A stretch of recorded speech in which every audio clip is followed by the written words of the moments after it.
second day into our annual roundup.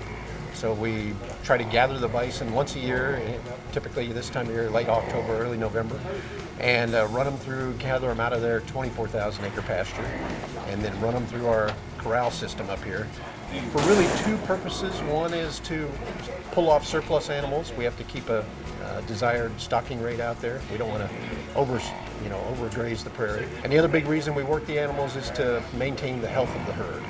So depending on what our local veterinarian suggests, we vaccinate for different bovine type diseases. Kind of an annual health checkup is how I think of it. 23.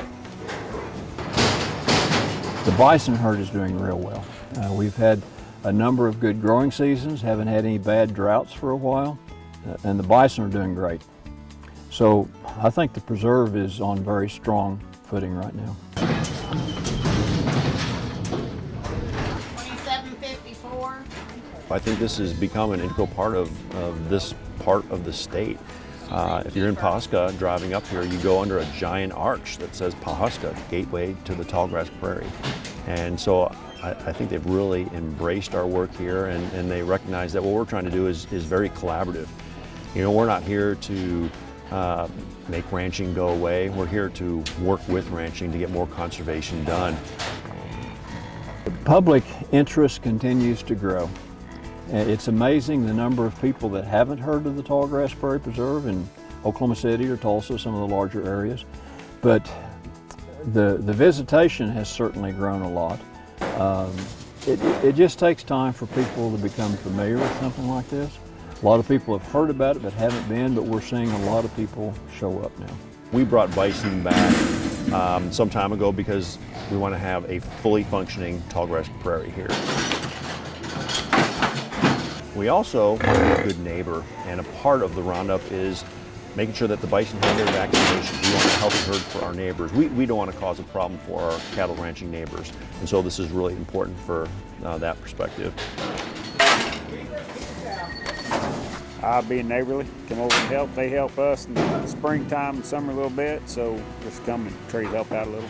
The bison are pretty self-supportive. We try to manage them for their wildness, kind of respect still the inherent wildness of the species. So we don't supplement them at all. They just have the grass that grows and the water that flows out there.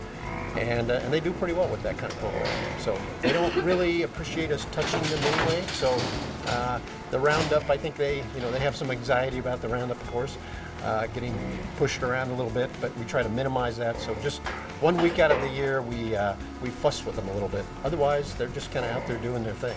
We've got 40,000 acres here. That's 66, 65 square miles. That's really big.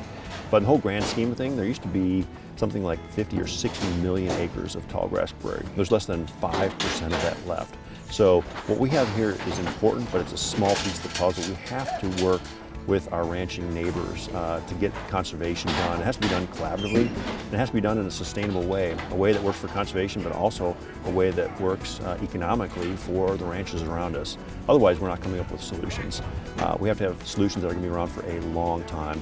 And the reality is, the reason we have all this amazing tallgrass prairie here still is because of how the ranchers have treated it over the years. So there's already a history of sustainability with ranchers. We just want to work with them, put our heads together to figure out even better ways to do things.